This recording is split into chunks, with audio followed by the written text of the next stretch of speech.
Hi friends, அஸ்ஸலாமு அலைக்கும். எல்லாரும் எப்படி இருக்கீங்க? வெல்கம் டு எகஷான் ஐடியாஸ். அல்ஹம்துலில்லாஹ் நாங்கள் எல்லாருமே நல்லா இருக்கோம். நீங்கள் எல்லாம் எப்படி இருக்கீங்கன்றதை என்னோட கமெண்டில் ஷேர் பண்ணிக்கோங்க. என் கட்டளை கீழே இவ்வளோ திங்ஸை வந்துட்டு நான் ஸ்டோர் பண்ணி வைக்கிறதுக்கு எனக்கு ரூமில் வந்து பார்த்திங்கன்னா ஸ்லாப் இல்லை.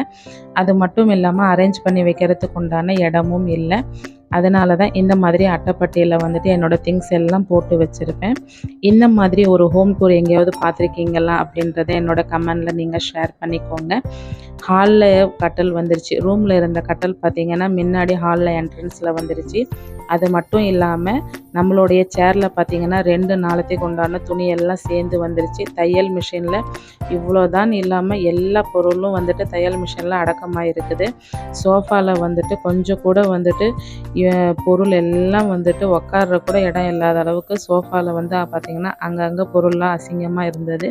கீழே பார்த்திங்கன்னா உட்காரத்துக்கு கொஞ்சம் கூட இடம் இல்லாமல் டீ கிளாஸு, டீ பிஸ்கெட் எல்லாம் குடிச்சிட்டு அங்கங்கே வச்சுட்டு வந்தாச்சு. அது மட்டும் இல்லாமல் கிச்சனுக்குள்ளே வந்து பூந்தது தான் பார்த்திங்கன்னா கால் வைக்கிறதுக்கு கூட இடம் இல்லாமல் இருக்குது. என்னமோ பண்ணுங்கள், என்னோடய ட்ரைபேட் பத்திரமா இருக்கட்டும் அப்படின்னு சொல்லிட்டு செவத்தொட்ட போய் சாய்ச்சி வச்சுட்டேன். அது கண்ணாடி உடஞ்சிருச்சுன்னா வீணாக போயிடும். அது மட்டும் இல்லாமல் வெஷல் வாசலில் பார்த்திங்கன்னா கழுவுறதுக்கு பாத்திரம் நிம்பி வழிஞ்சிட்டு இருக்குது.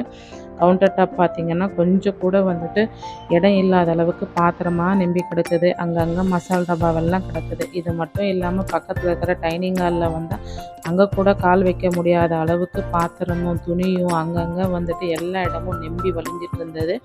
இதுக்குண்டான காரணத்தை உங்களுக்கு நான் ஷேர் பண்ணுறேன். வீடியோவை ஸ்கிப் பண்ணாமல் பார்த்துட்டே வாங்க. என்ன வேணால் நடக்கட்டும், நாளைக்கு குழந்தைங்களுக்கு யூனிஃபார்ம் வேணும் அப்படின்னு சொல்லிட்டு ஃபஸ்ட்டு மிஷினில் வந்து துணி போட்டுவிட்டேன். துணி போட்டு விட்டுட்டா தான் வந்துட்டு நம்மளுடைய வேலைகளை நம்மளால் ஸ்டார்ட் பண்ண முடியும். இது பார்த்திங்கன்னா நம்மளுடைய ஹாலில் என்ட்ரன்ஸில் இருந்தது. இதில் தான் ஃபஸ்ட்டு வந்து டிவி ஸ்டாண்டாக யூஸ் பண்ணிகிட்டு இருந்தேன். எங்கள் வீட்டுக்காரர் மீதி இருந்தது என் குப்பையும் தூக்கி இந்த மாதிரி அடப்பாசனமாக தூக்கி மேலே போட்டு வச்சுருக்கிறாரு. இது வந்து ஐயோ பாவம்னு சொல்லிட்டு இந்த ஃபேன் நின்றுட்டு இருக்குது. இந்த மாதிரி நம்மளுடைய வீடு தலைகெல்லாம் மாறினதுக்கு உண்டான காரணம் என்ன? ஏன் வந்துட்டு இப்போ நம்ம வீடு ஷிஃப்ட் பண்ண மாதிரி அங்கங்கே பொருள் அங்கங்கே கால் வைக்க முடியாத அளவுக்கு பாத்திரமாக இருக்குது அப்படின்றதையும் நான் உங்களோட ஷேர் பண்ணிகிட்டே வரேன். வீடியோவை ஸ்கிப் பண்ணாமல் பார்த்துட்டே வாங்க.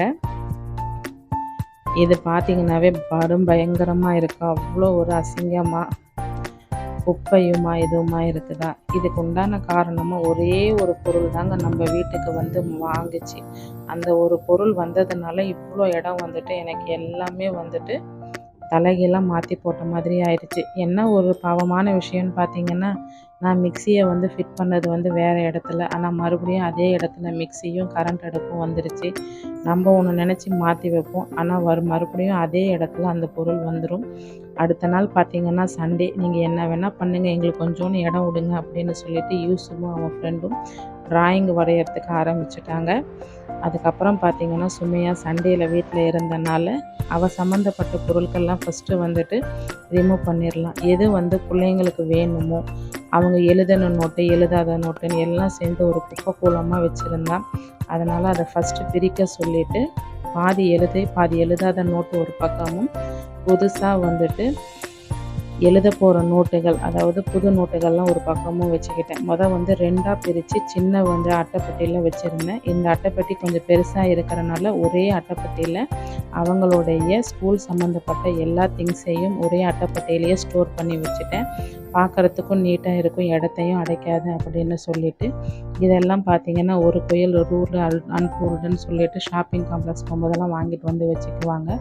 அதுக்கப்புறம் ஏதாவது ஒரு புக்கு நோட்டுக்கு ப்ரௌன் ஷீட் போடுறதுக்கு இது எல்லாமே வந்துட்டு ஒரே பக்கத்தில் நான் வச்சுக்கிறது. அது இந்த மாதிரி ஒரு டேபிளுக்கு சுமையாவுக்கு அரேஞ்ச் பண்ணி கொடுத்துட்டா உட்காந்து படிக்கிறதுக்கு.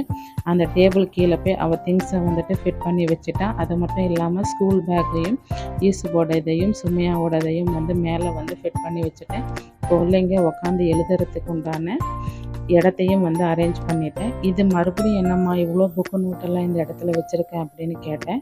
எக்ஸாம் வந்து மண்டேலேருந்து ஸ்டார்ட் ஆகிறனால எந்த எக்ஸாமோ அந்த புக்கை மட்டும்தான் எடுத்துகிட்டு வர சொல்லியிருக்கிறாங்க அப்படின்றதுனால அதை கீழ் ரேக்கில் வந்து அதை அரேஞ்ச் பண்ணி வச்சுட்டேன். வேணும்போது எடுத்து யூஸ் பண்ணிக்கிட்டோன்னு சொல்லிவிட்டு அதுக்கப்புறம் வந்து பென்சில் வைக்கிறதுக்கும் பேனா வைக்கிறதுக்கும் இந்த மாதிரி ஒரு சின்ன ஸ்டாண்டு வச்சு அதில் வந்துட்டு போட்டு வச்சுட்டு ஸ்டூல் வேணும்போது கீழே போட்டுட்டு உட்காந்து படிச்சுக்கிட்டோம் அப்படின்னு சொல்லிவிட்டு அவங்களுக்கு ஃபஸ்ட்டு வந்து பிள்ளைங்களுடைய படிப்புக்கு அரேஞ்ச் பண்ணி வச்சுட்டேன். இதை மட்டும்தான் பண்ணேன். இது பார்த்திங்கன்னா ஃபஸ்ட்டு வந்து நம்ம ஸ்டார்டிங்கில் வந்துட்டு நம்மளுடைய பெட்டு கீழே எங்கள் வீட்டுக்கார் வந்து க்ளீன் பண்ணிகிட்டு இருந்த இடம் தான். அந்த இடத்த நான் கூட்டி தொடச்சி விட்டேன். நம்ம வீட்டுக்கு கிங் சைஸில் கட்டில் வந்து நான் ஆர்டர் போட்டிருந்தேன். கீழே வந்துட்டு தூங்க முடியல. அதுக்குண்டான ரீசனையும் நான் அடுத்தடுத்த வீடியோக்குள்ளே ஷேர் பண்ணிக்கிறேன். இதை வாங்கிட்டு வந்துட்டு இதை வந்து அந்த இடத்துல ஃபிட் பண்ணுறதுனால வீடே வந்துட்டு தலைகீழாக மாறிடுச்சு. புதுசாக நம்ம ஒரு வீட்டுக்கு கூடி ஷிஃப்ட் ஆகும்போது எப்படி இருக்குமோ அந்த மாதிரி வந்துட்டு எல்லாத்தையும் வந்து கலைச்சி போட்ட மாதிரி ஆயிடுச்சு. இப்போ நான் காமிச்ச அந்த கருப்பு கலர் பேக்கில் பார்த்திங்கன்னா பெட்டுக்கு மேலே விரிக்கிற ஒரு கிளாத் தான் கொடுத்துருந்தாங்க. அந்த கிளாத் வந்து நம்ம யூஸ் பண்ணும்போது கொஞ்சம் கூட வந்து பெட்டில் வந்து டீ கரையோ இல்லை தண்ணி ஏதாவது கொட்டிட்டோம் அப்படின்னா அந்த கவர் மூலயமா அதை ரிமூவ் பண்ணிடலாம். தொடச்சிட்டோம் அப்படின்னா கீழே அந்த பெட்டில் வந்துட்டு அந்த கரை ஒட்டாது. அதனால தான் வந்துட்டு நம்மளுக்கு அந்த கவர் கொடுத்துருந்தாங்க. இந்த ஒரு கட்டலுக்கோசரம் வீடே வந்து இப்படி தலைகீழாக மாறுமா அப்படின்னு சொல்லிட்டு நீங்கள் நினைக்கலாம். எனக்கு கல்யாணத்தில் போட்டது இரும்பு கட்டல் 2 ஆள் தூங்குற மாதிரி. இப்போ நான் வாங்கியிருக்கிறது பார்த்திங்கன்னா கிங் சைஸு. இது வந்து மரக்கட்டலாக இருக்கிறனால அவங்க வந்து அரேஞ்ச் பண்ணுறதுக்கு வீட்டுக்கு வரும்போது இந்த மாதிரி இடம் வந்து எங்களுக்கு நிறைய இருக்கணும், அப்போ தான் எங்களால் நின்று அரேஞ்ச் பண்ண முடியும், அங்கே இருக்கிற திங்ஸ் எல்லாம் வந்து ரிமூவ் பண்ணிடுங்க அப்படின்னு சொன்னாங்க. அதனால தான் எந்தெந்த திங்ஸ் எந்தெந்த இடத்துல வைக்கிறதுனே தெரியாமல் ஒரு பதட்டத்தோடு எல்லாத்தையும் எடுத்துகிட்டு போய் அங்கங்கே வீட்டில் கலைச்சி போட்டாச்சு. இப்போ வீடே பார்க்குறதுக்கு தலைகீழாக புதுசாக குடி வந்த மாதிரி ஆயிடுச்சு. இதெல்லாம் செட் பண்ணிவிட்டு கடைசியாக ஒரு ஓரத்தில் தள்ளிட்டாங்க. ஃபைனல் லுக் பார்க்குறதுக்கு இப்படி தான் இருந்தது. இது பார்த்திங்கன்னா ஒரு மிடில் கிளாஸ் ஃபேமிலியில் இருக்கிறவங்களுக்கு இந்த மாதிரி ஒரு கட்டலுன்றது ஒரு மிகப்பெரிய கனவாக இருக்கும். அது அந்தந்த இடத்துல இருந்து பார்க்குறவங்களுக்கு மட்டும்தான் தெரியும்.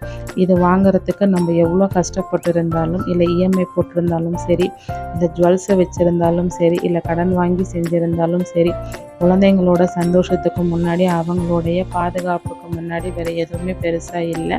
இந்த மாதிரி குழந்தைங்க ரொம்ப சந்தோஷத்தை விட ஒரு தாயாக ஒரு தந்தையாக வந்து நம்ம வாழ்க்கையில் வேறு எதுவும் சாதிக்க போகிறதில்ல. இன்ஷா அல்லாஹ் நெக்ஸ்ட் வீடியோவில் தொடர்ந்து பார்க்கலாம்.